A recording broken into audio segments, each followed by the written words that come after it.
Bismillahirrahmanirrahim. Assalamualaikum warahmatullahi wabarakatuh.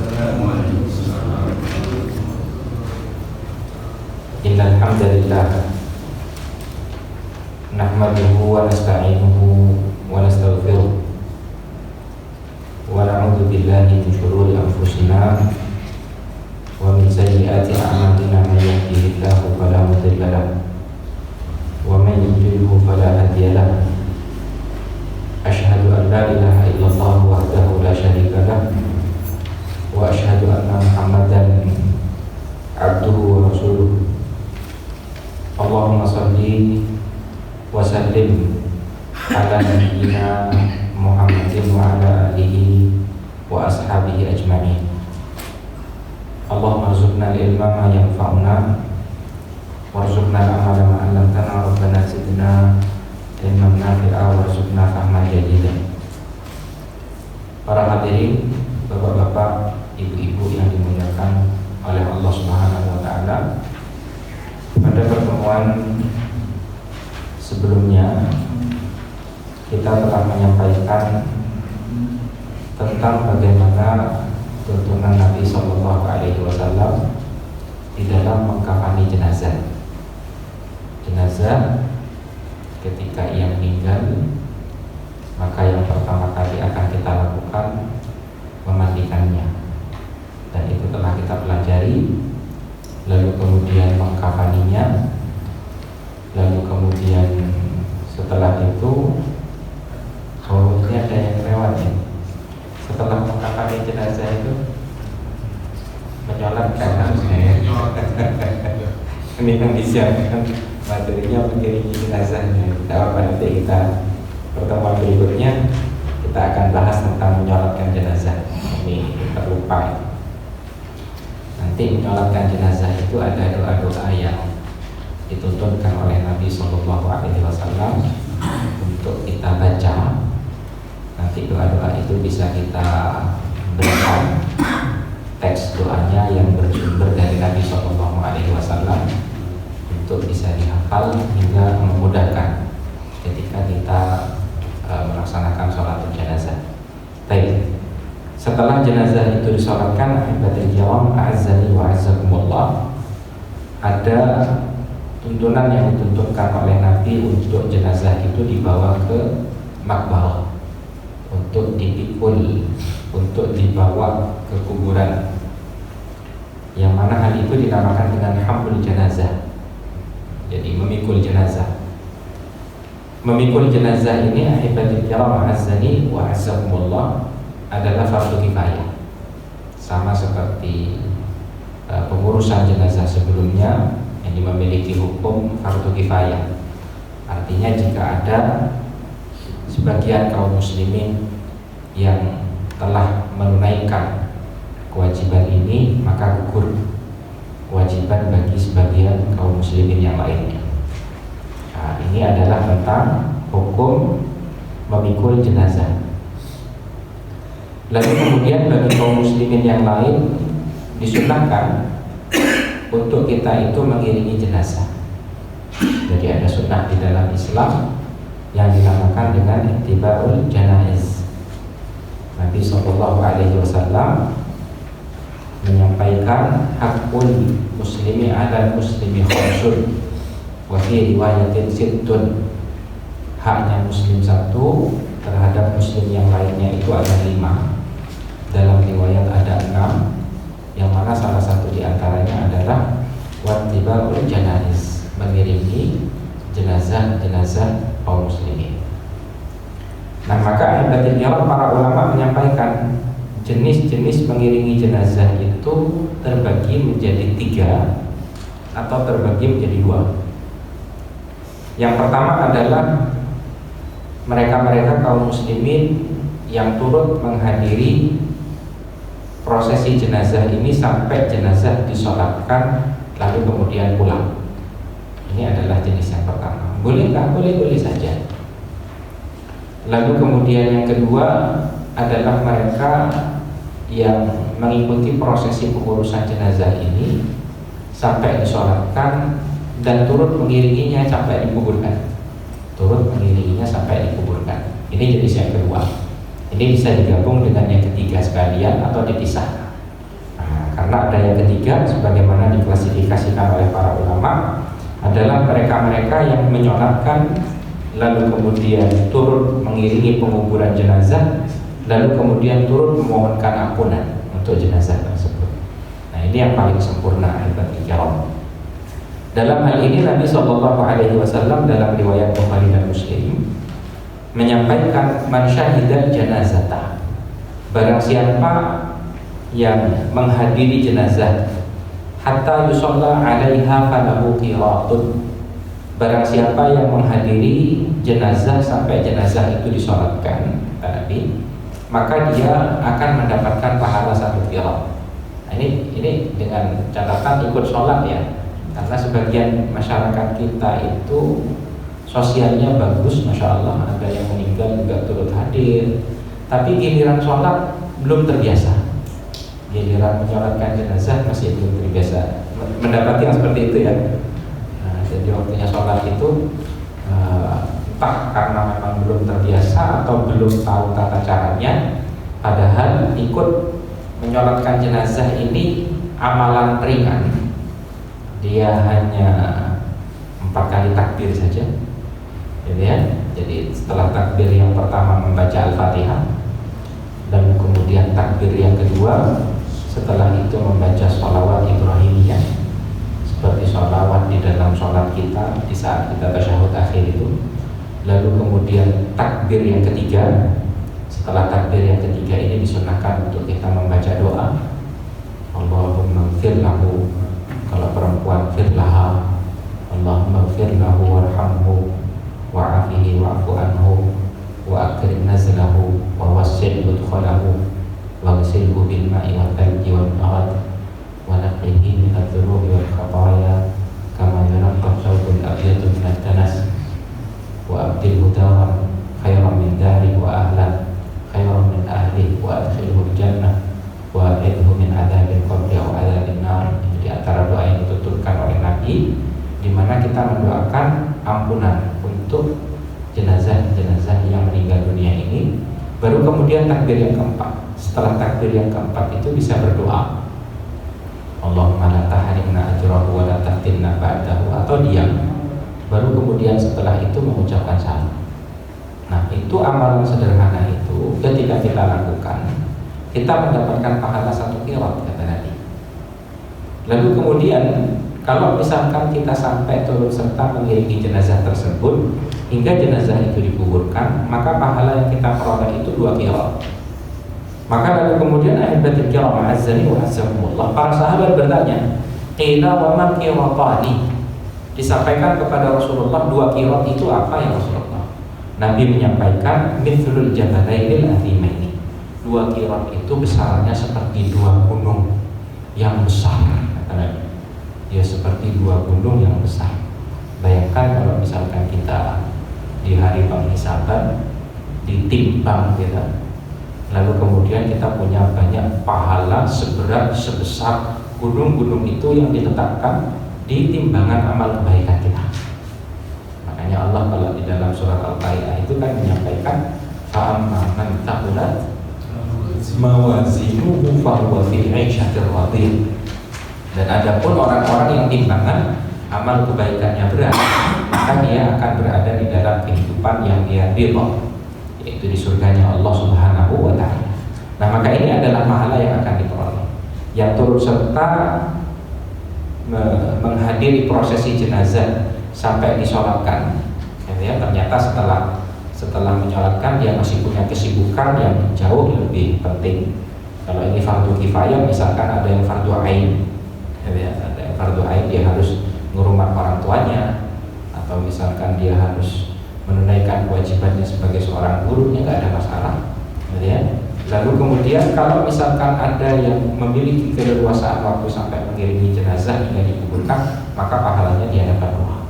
Nah, ini disampaikan oleh Nabi SAW demikian. Lalu kemudian lebih sempurna lagi adalah ketika turut menghadiri penguburan jenazah tersebut, lalu kemudian sampai mendoakan akan kebaikan bagi orang yang telah meninggal. Ini sebagaimana diriwayatkan oleh Utsman bin Affan dalam riwayatnya Imam Abu Dawud, di mana Utsman pernah menyampaikan karena An-Nabi sallallahu alaihi wasallam idza faragha min dafnil mayyit waqafa alaihi. Nabi itu biasanya kalau sudah menguburkan jenazah atau ketika jenazah itu sudah selesai dikuburkan, waqafa alaihi, Nabi berdiri. Lalu kemudian Nabi sallallahu alaihi wasallam menyampaikan kepada para sahabat, istaghfiru li akhikum was'alu lahu tathbit fa innahu al-ana yus'al. Mohonkan ampunan untuk saudara kalian ini dan mintakan ketetapan hati kepada Allah untuk saudara kalian ini, karena sesungguhnya dia sekarang ini ditanya oleh Allah Subhanahu wa taala. Maka ketika kita mendoakan, baik mendoakan secara pribadi atau misalkan ada di antara para guru, para asatidz yang mendoakan jenazah tersebut lalu kemudian kita ikut mengamininya, maka ini adalah di antara yang dituntunkan oleh Nabi sallallahu alaihi wasallam. Sampai di sini jelas ya? Baik. Keutamaan mengiringi jenazah yang pertama adalah memperoleh pahala 1 qiraat. Seperti tadi disampaikan oleh Nabi sallallahu alaihi wasallam. Kalau sambil menyolatkan terus ikut mengiringi berarti dapat 2. Ini pahala yang besar sekali. Ahibatul kiram, azani wa azakumullah. Ini dapat kita lakukan ketika kita memiliki kesempatan. Yang kedua, ikut mengiringi jenazah ini merupakan salah satu penyebab seseorang itu masuk ke dalam surganya Allah. Ada hadis yang diriwayatkan oleh Imam Muslim dari Abi Hurairah, di mana Rasulullah Shallallahu Alaihi Wasallam suatu ketika pernah bertanya di depan para sahabat-sahabatnya. Nabi bertanya, man asbaha minkumul yawma sha'iman. Hari ini siapa yang puasa? Maka lalu kemudian Abu Bakar pada saat itu berkata kepada Nabi, ana, hari ini saya puasa ya Rasulullah. Lalu kemudian Nabi bertanya untuk yang kedua kalinya, faman tabi'a minkumul yawma janazatan. Siapa hari ini yang ikut turut mengiringi jenazah? Maka lalu kemudian Abu Bakar kembali menyampaikan, anak saya ya Rasulullah. Maka lalu kemudian Nabi memberikan pertanyaan yang ketiga, faman at'ama minkumul yawma miskinan. Hari ini siapa yang sudah ngasih makan kepada fakir miskin?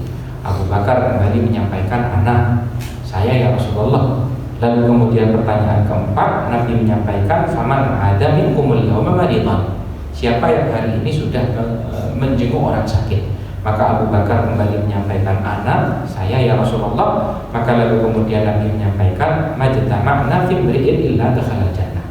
Tidaklah terkumpul 4 amalan ini, puasa dia di hari itu, lalu turut mengiringi jenazah, lalu memberikan makan kepada fakir miskin, lalu kemudian dia juga menjenguk orang yang sakit. Maka kata Nabi, tidaklah terkumpul 4 amalan ini pada seseorang, ya, illa dakhala jannah, dalam hari itu, melainkan ia akan masuk ke dalam surganya Allah Subhanahu wa taala. Ini menunjukkan kalau di antara amalan-amalan soleh tersebut adalah turut mengiringi jenazah. Dan Abu Bakar ini memang terkenal sahabat yang bersegera di dalam melakukan amalan kebaikan. Kita dituntutkan untuk mencontoh beliau. Nabi yang memberikan rekomendasi, alaikum bisunnati wa sunnatil khulafa'ir rasyidin al-mahdiyyin, abdu 'alaiha bin nawajid. Hendaklah kalian berpegang teguh kepada sunnahku dan sunnah-sunnah para khulafa'ur rasyidin. Di antaranya adalah Abu Bakar As-Siddiq. Ya, bahkan ayat Al-Qur'an turun perihal Abu Bakar As-Siddiq. Wa sayujannabuhal atqa alladzi yu'ti malahu yatazakka wa ma li ahadin 'indahu min ni'matin tujza illa ibtigha'a wajhi rabbihil a'la wa la sawfa yarda. Allah menyampaikan orang yang paling bertakwa itu akan dijauhkan dari siksa api neraka. Ya, yang mana dia adalah orang yang menyedekahkan hartanya. Kata Allah Subhanahu wa taala, dia menyedekahkan hartanya bukan karena membalas kebaikan orang lain kepadanya, tidak. Karena memang dia yang terlebih dahulu memulai. Ini adalah sahabat Abu Bakar yang sangat luar biasa sekali. Tidak cukup diceritakan dalam satu pertemuan. Jadi punya kisah panjang orang ini, orang yang paling istimewa dari umatnya Nabi Muhammad. Bahkan kalau kata para ulama, Abu Bakar adalah manusia terbaik setelah para nabi-nabi Allah Subhanahu wa taala. Nah, Ini diantara amalan yang dapat kita pahala yang dapat kita peroleh ketika kita turut mengiringi jenazah. Lalu kemudian yang ketiga, sebagaimana tadi kita sampaikan, turut mengiringi jenazah merupakan bagian daripada hak muslim satu terhadap muslim yang lainnya. Jadi kita sampaikan kalau Nabi pernah bersabda, hak muslim satu terhadap muslim yang lainnya itu ada 5. Dalam riwayat ada 6. Yang mana salah satu diantaranya kalau ada yang meninggal, kita turut mengiringi jenazahnya. Baik. Bagaimana adab-adab di dalam membawa dan mengiringi jenazah? Yang pertama, ahibatul kiram ma'azani wa azakumullah, tidak mengiringi jenazah dengan membawa api atau bakubur. Ini tidak dituntutkan di dalam syariat Nabi SAW. Ini karena memang di dalam hadisnya Abu Hurairah, dalam riwayatnya Imam Nasai, Imam Abu Dawud, disahihkan oleh Al-Imam Al-Albani, Abu Hurairah menyampaikan nuhiya ayyutba'a bi janazatin binar. Jadi kami itu dilarang untuk mengiringi jenazah itu dengan api, gitu ya. Karena ini adalah perbuatan masyarakat jahiliyah, lalu juga merupakan perbuatan yang menyerupai perbuatannya orang-orang Majusi. Maka ini ahibatul kiram itu hendaknya dihindari oleh kaum muslimin, gitu ya. Kecuali memang ada kebutuhan. Misalkan dikuburkannya di malam hari, tidak ada penerangan kecuali dengan menggunakan obor, misalkan. Nah ini ada hajat di sana. Tapi menjadi satu kebiasaan mengiringi jenazah dengan membawa api. Nah maka ini adalah sesuatu yang dilarang oleh Nabi sebagaimana disampaikan oleh Abu Hurairah. Lalu kemudian yang kedua, tidak mengiringi jenazah dengan mengangkat suara. Tidak mengiringi jenazah dengan mengangkat suara. Jadi sunnahnya mengiringi jenazah itu diam. Kalau misalkan kita hendak berzikir, entah itu bertahlil, bertakbir, bertahmid, untuk hendaknya kita membacanya dengan suara yang cukup kita mendengarkannya tanpa kita perlu mengeraskannya. Ini sunnahnya. Karena biasanya kalau di masyarakat biasanya mengangkat suara. Ini sesuatu yang masih banyak dilakukan. La ilaha illallah. Kalau bertanya apakah boleh atau tidak, ya boleh-boleh saja, tidak ada masalah. Namun memang ada tuntunan untuk orang-orang yang mengiringi jenazah itu untuk hendaknya tidak mengangkat suara. Ini sunnahnya. Ini sunnahnya. Hal ini sebagaimana disampaikan oleh Abdullah bin Umar. Ini diriwayatkan oleh Imam Ahmad. Nah, Rasulullah sallallahu alaihi wasallam ayutba'a jenazatun ma'aha rannah. Rasulullah Shallallahu Alaihi Wasallam itu melarang mengiringi jenazah yang bersamanya ada ratapan. Ini menjadi dalil yang disampaikan oleh para ulama, ya.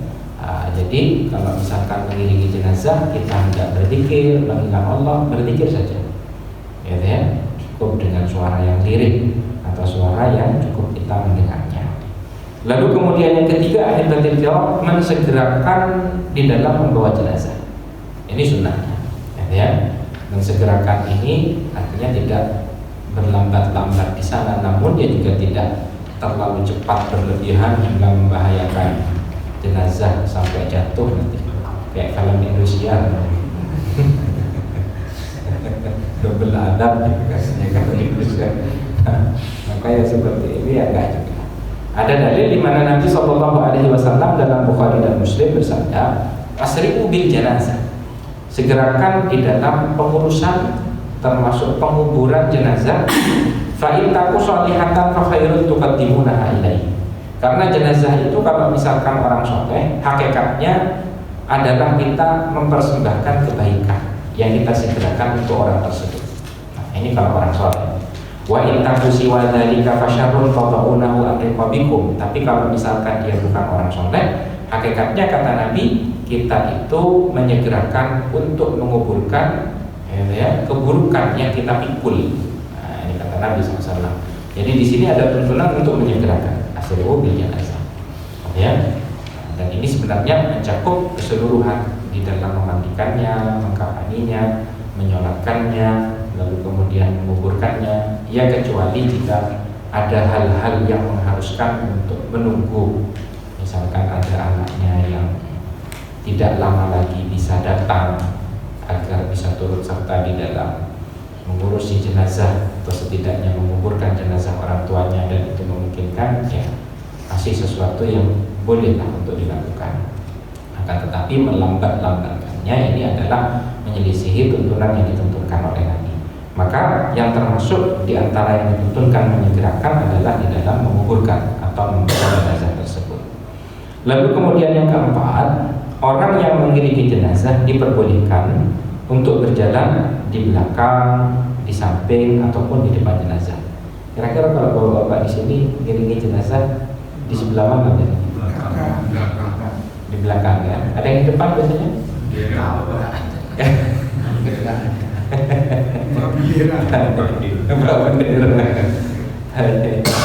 Mengiringi jenazah ini boleh, di depannya boleh, di belakangnya boleh, di samping kanan kirinya boleh, meskipun yang lebih utama adalah di belakangnya jenazah.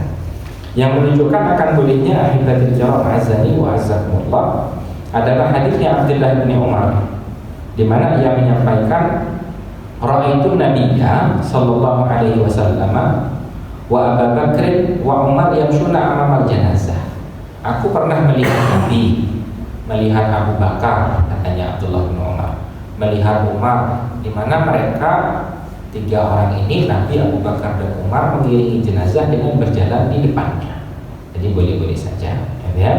Meskipun ahibatul kiram dalam riwayat yang lain, dalam hadisnya Anas, An-Nabi SAW, An-Nabi SAW, Abu Bakar wa Umar kanu yamshuna amamal janazah wa khalfaha wa an yaminiha wa an shimaliha qariban minha.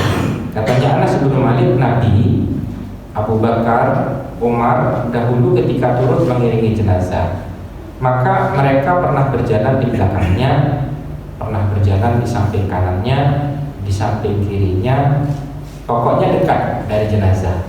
Nah, ini yang dahulu dilakukan oleh Nabi Shallallahu Alaihi Wasallam dengan Abu Bakar, dengan Umar, sebagaimana disebutkan di dalam hadisnya Anas bin Malik radhiyallahu taala. Meskipun ahibatul kiram sebagaimana disampaikan oleh banyak para ulama, lebih utama untuk berada di belakang jenazah. Jadi lebih utama untuk berada di belakang jenazah, tapi boleh di depannya, di samping kanan kirinya, dekat dari jenazah itu boleh. Lalu kemudian yang kelima, berjalan lebih utama dari berkendara. Kalau di sini bapak-bapak jalan apa naik sepeda motor? Kalau agak jauh sepedaan aja gitu. Nah, hukum asalnya ahibatul kiram, sunnah di dalam mengiringi jenazah ini adalah berjalan kaki. Ini sunnahnya. Ini terutama kalau misalkan tempat makbarahnya, kuburannya itu adalah kuburan yang tidak terlalu jauh, sunnahnya berjalan. Ini yang dahulu dilakukan oleh Nabi Shallallahu Alaihi Wasallam, ya. Di mana Nabi di dalam hadisnya Tauban pernah menyampaikan, man tabi'a janazatan fala yarkab hatta tuqa. Barang siapa yang mengiringi jenazah, maka janganlah dia menunggangi kendaraan sampai jenazah itu diletakkan. Fa idza wudi'at falyarkab insya'a. Kalau sudah dikuburkan itu jenazah, setelah itu terserah. Kalau misalkan ada yang tidak mengendarai kendaraannya, maka ia boleh memilih, kata Nabi Sallallahu Alaihi Wasallam. Nah, maka ahibatul kiram ini adalah di antara yang disampaikan oleh Nabi Sallallahu Alaihi Wasallam. Namun para ulama di sini menyampaikan, jika memang dibutuhkan untuk mengiringi jenazah itu dengan menggunakan kendaraan, misalkan tempat kuburannya itu cukup jauh, ya, yang meninggal di Semeru, ternyata dikuburkannya di Tegal Besar, nggak mungkin juga kita jalan, gitu kan? Nah, maka diperbolehkan untuk menggunakan kendaraan. Namun kalau misalkan dekat, sunnah yang dituntunkan oleh Nabi adalah berjalan kaki. Yang keenam, ahibatul kiram, sunnah membawa jenazah dengan memikulnya. Ini sunnahnya, ya. Ini sama seperti yang sebelumnya. Jika memang tempat penguburan jenazah itu dekat, sunnahnya adalah dipikul. Tapi kalau misalkan jauh, dapat memberatkan kaum muslimin, maka bisa menggunakan kendaraan. Hal ini karena di dalam hadisnya Abu Hurairah, Nabi menyampaikan, man hamala janazatan. Nah, ya. Jadi Nabi menggunakan istilah hamal, ya, jadi memikul. Kalau dalam riwayatnya Al-Imam Hakim, man hamala janazatan arba'ina khutbatan kana lahu qiratun. Barang siapa yang memikul jenazah sebanyak 40 langkah, maka dia mendapatkan pahala 1 qirat. Ini riwayat Imam Hakim dan disahihkan oleh Imam Al-Albani. Ya. Jadi ternyata Nabi juga menyampaikan ini yang mikul jenazah ini ada pahalanya tersendiri. 40 langkah dia turun memikul jenazah, dia dapat pahala Taghyirah. Ini dalam riwayat Hakim, disahihkan oleh Imam Al-Albani. Tapi sekali lagi kalau misalkan tempat makbarahnya itu jauh, boleh untuk menggunakan kendaraan disesuaikan dengan kebutuhan.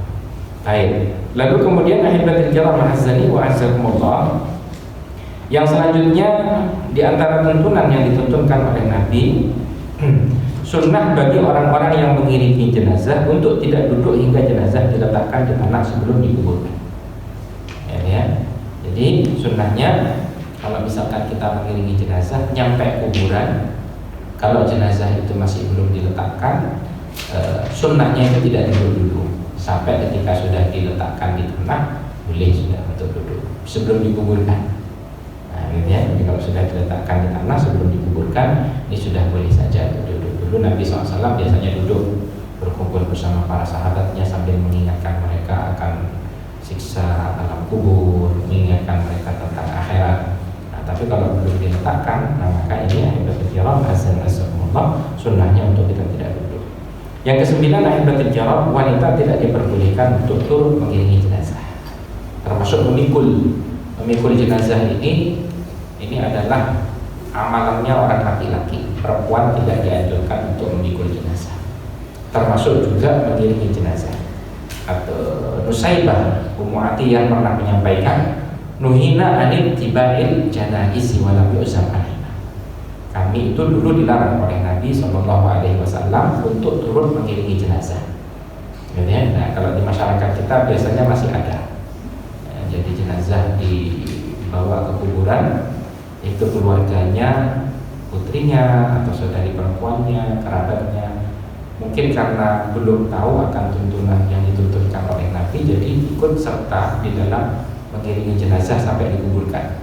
Padahal dalam hadisnya Ummu Atiyah menyampaikan, kami dilarang oleh Nabi untuk turun mengiringi jenazah walam yu'zam alaina, meskipun larangan ini tidak sampai pada derajat yang haram, artinya dimakruhkan. Ya, artinya kalau misalkan masih ada di antara para wanita muslimah yang turut serta, ya tidak sampai pada derajat yang haram. Ya, tapi lebih utama untuk hendaknya wanita-wanita muslimah ini tidak turut serta di dalam mengiringi jenazah kaum muslim.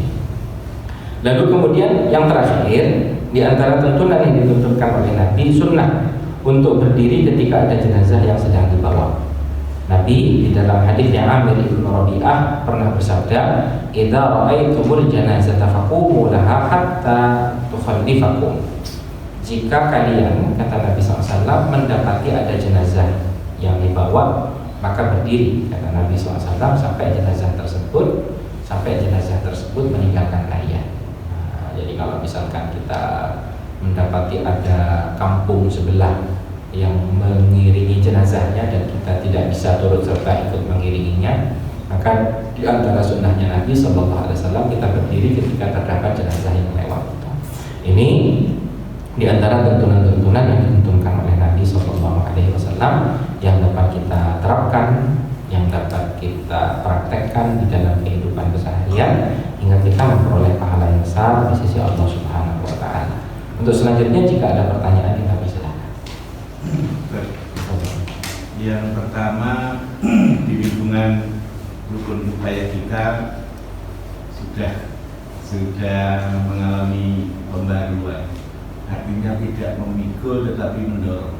Karena pakai kereta dan relatif jauh. Kalau dari Ijen ke makam itu ya jadi mendorong. Jadi bukan hamdul jenazah gitu ya. Jadi bukan memikul. Kemudian yang kami amati ada yang belum dijelaskan di sini, posisi jenazah ketika didorong. Kalau biasanya di masyarakat, kalau di masyarakat kepalanya di depan, ya, yang banyak. Tapi saya jumpai di banyak tempat, terutama ketika di Masjidil Haram ataupun di Masjid Nabawi, selalu kepalanya di belakang, di kakinya ya, di membuat diri. Baik. Pertanyaan pertama terkait dengan mendorong, ya kembali kepada pembahasan yang tadi kita bahas. Jika memang dibutuhkan untuk menggunakan kendaraan, akan diperbolehkan. Namun kalau bertanya tentang mana yang lebih utama, yang lebih utama adalah memikulnya. Nah, jadi seperti ini. Terkait dengan pertanyaan yang kedua, ini ketika mengiringi jenazah kepalanya di depan atau kepalanya di belakang. Dalam hal ini ahibatul kiram, sejauh keilmuan yang saya miliki, itu tidak ada hadis yang sharih, yang jelas, yang menuntunkan terkait dengan membawa jenazah kepala di depan atau kepala di belakang. Namun memang para ulama menyampaikan kalau kepala itu di depan. Jadi kepala itu letaknya di depan. Ini perkataan para ulama. Makanya sempat pertanyaan-pertanyaan ini ditanyakan, dan setelah kami rujuk kembali kepada perkataan para ulama, itu memang anjurannya itu kepala di depan itu. Wallahu a'lam, kalau misalkan ada dalil lain yang menuntutkan untuk kepala itu diletakkan di belakang. Tapi sejauh yang Anda ketahui dari perkataan para ulama memang seperti itu. Jadi tidak ada dalil khusus dari Nabi SAW tentang perihal ini. Namun para ulama menyampaikan, kebanyakan di antara mereka menyampaikan bahwasanya letak kepala itu di depan. Jadi seperti yang sudah diamalkan, seperti yang sudah diamalkan. Wallahu a'lam. Seperti itu. Tanya itu. Ngasih ketika ada jenazah lewat, kebetulan saya dan keluarga itu ada di mobil. Ini gimana? Apa saya berdiri?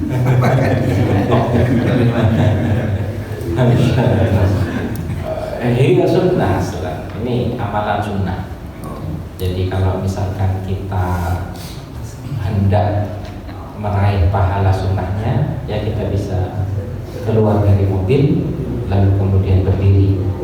Namun jika misalkan ada kesibukan yang tidak memungkinkan bagi kita untuk menerapkan sunnah tersebut, ya insya Allah tidak ada masalah. Tidak ada masalah.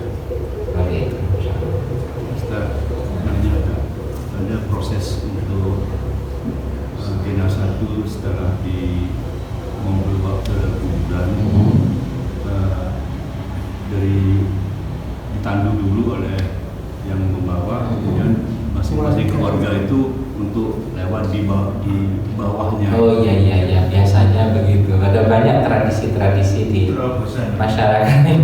Apakah diperbolehkan secara agama? Iya. Jadi memang sempat ketika berada di sebuah daerah itu, saya mendapati ini kok masyarakat ada yang lewat ke bawahnya. Apa maksudnya? Bahkan ada yang menaburkan beras di depannya sama koin-koin di depannya. Ini sebenarnya tradisi. Nah, itu ya. Kalau bertanya tentang tuntunan Nabi SAW di dalam permasalahan ini tidak ada. Jadi tidak ada tuntunan yang dituntutkan oleh Nabi terkait dengan hal tersebut. Nah, itu jawabannya. Termasuk dipayungi. Oh iya. Payung ada. Mesti. Iya. Jadi selama perjalanan itu dipayungi jenazah. Kemanasan. Di sini tidak ada. Baik. Enggak di Turki kita nggak ada. Iya. Jadi jawabannya tidak ada tuntunan dari Nabi SAW. Ada lagi yang lain? Saya tiba-tiba ada masjid, ada jenazah meninggal, tapi kita nggak ikut ngafali di rumah saya, langsung sujud, langsung masjid, langsung ke kuburan. Itu bagaimana? Iya. Jadi yang jadi tolak ukurnya itu adalah kita menyolatkan itu. Itu menyolatkan. Satu kira gitu. Iya, satu kira itu. Kalau misalkan sibuk nggak bisa ikut mengiringi jenazah, ada kesibukan yang lain, misalkan tidak dapat satu kira itu. Misalkan uang waktunya kita ikut mengiringi jenazahnya dapat 2. Makanya kadang sebagian jamaah yang haji dan umroh itu biasanya kan kalau di Mekah Madinah itu sholat 5 waktu, hampir setiap sholat itu ada sholat jenazah. Dan ada sebagian masyarakat itu yang kadang masih belum paham ini sholat apa gitu. Nah, padahal kita cukup turut melaksanakannya. Ya, as-salatu 'alal mayyiti, as-salatu 'alal janazati, begitu biasanya diumumkan di masjid. Selesai sholat, sebelum sholat sunnah ba'diyah ikut menyolatkan jenazah, dapat pahala itu. Apalagi di tempat-tempat mulia seperti itu, kan pahalanya berlipat-lipat. Seperti itu. Jadi emang kalau Anda ikut sholat jenazah, anggaplah kita sibuk bu, ya. Kalau cuma menyolatkan jenazah kan insya Allah tidak membutuhkan waktu lama. Nah, seperti itu. Ada lagi yang lain? Tanya lagi. Ada orang yang meninggal menjelang asar, duhurnya belum sholat. Ya. Meninggalnya menjelang asar, tapi belum sholat zuhur. Pertanyaannya apakah diganti? Iya. Sejauh yang Anda ketahui tidak perlu diganti kalau amalan ibadah sholat. Kalau puasa ya, ada dalilnya kalau puasa. Jadi pernah ada dua riwayat, semuanya dalam Bukhari dan Muslim. Yang satu seorang wanita, yang satu seorang laki-laki menyampaikan kepada Nabi Rasulullah, inna ummi matat wa 'alaiha siyamu syahrin. Orang yang kedua menyampaikan, ya Rasulullah, inna ummi matat wa 'alaiha siyamu nadrin thalathata ayyam. Ya Rasulullah, ibuku meninggal punya hutang puasa sebulan. Yang satunya punya hutang puasa 3 hari nadar. Gitu ya. Maka lalu kemudian Nabi memerintahkan untuk menggantinya. Ini untuk puasa. Tapi kalau sholat tidak ada tuntunan untuk menggantinya. Seperti itu. Jadi kalau sholat tidak ada tuntunan untuk menggantinya. Wallahu a'lam. Selanjutnya. Kalau poin nomor 8 poin nomor 8 itu wanita yang tidak diperbolehkannya itu mengiringi. Kadang kami berikan pemahaman bukan mengiringinya, tetapi hadir di tempat pemakaman. Itu sebisa mungkin jangan. Nanti setelah selesai pemakaman dipersilakan untuk ke kuburan itu. Ziarah berarti hitungannya. Jadi yang di sini kan mengiringi ya. Ya. Tapi menghadiri pada saat pemakaman itu kan juga sebenarnya makruh bagi wanita. Termasuk ziarah itu juga kalau wanita berbeda dengan laki-laki. Kalau Nabi itu membebaskan para laki-laki, tapi ada hadis di mana Nabi menyampaikan la'anallahu zawaratil kubur. Jadi lafal hadisnya begitu. Jadi wanita-wanita yang sering melakukan ziarah kubur. Nah, jadi ini dilarang oleh Nabi Shallallahu Alaihi Wasallam karena memang dari sisi psikisnya kalau perempuan itu tidak sekuat laki-laki. Ada kekhawatiran kalau wanita itu tidak kuat di dalam menerima ujian-ujian tersebut hingga terjatuh ke dalam niyahah. Tapi kalau terkait dengan pertanyaan yang ditanyakan tadi, ini difahamkan kepada masyarakat, misalkan ibu-ibu tidak perlu turut mengiringi jenazah, sudah benar. Jadi kalau misalkan ingin menyempatkan untuk ziarah kubur, selama memang tidak menjadi satu kebiasaan yang sering dilakukan, ya termasuk yang diperbolehkan, untuk dilakukan. Jadi ziarah kubur itu memang dulu pernah dilarang sama Nabi, lalu diperbolehkan. Hingga Nabi mendapati para sahabat itu akidahnya sudah kuat, sudah kokoh. Nah, seperti itu. Monggo dari Bapak ini.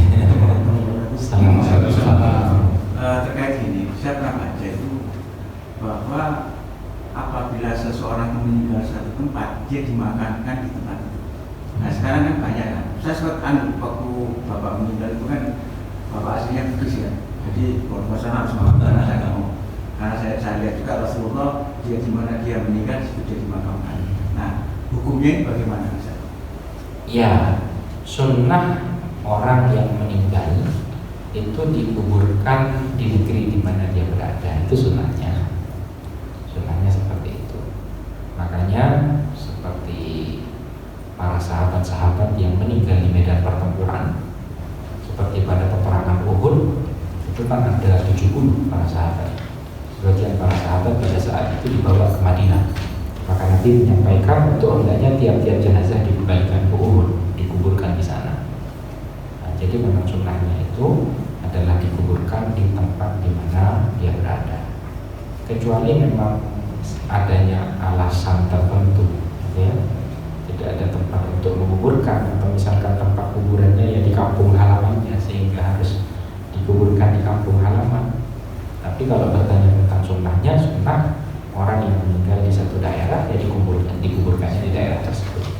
Tapi berbeda dengan Nabi. Kalau Nabi punya kekhususan, an-nabi yubba'u haitsu yubbatu, gitu ya.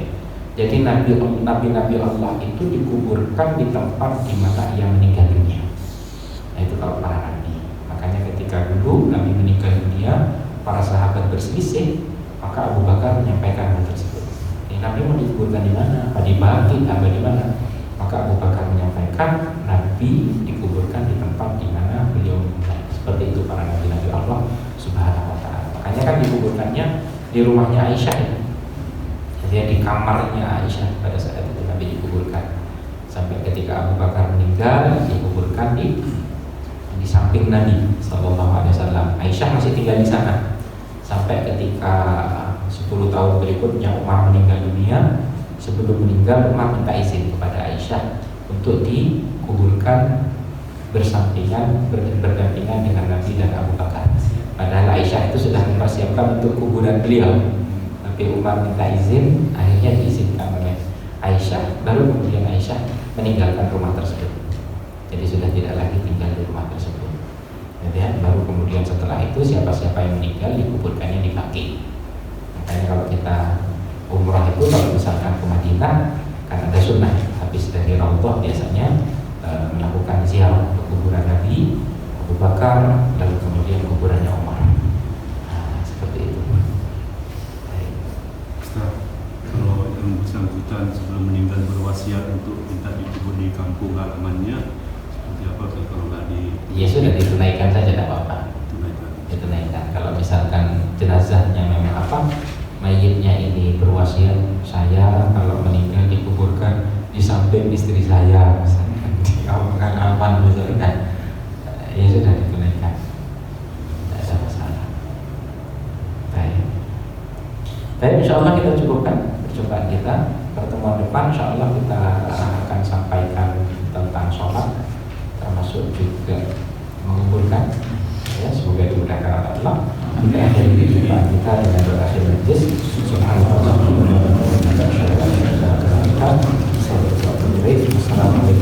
Assalamualaikum warahmatullahi wabarakatuh.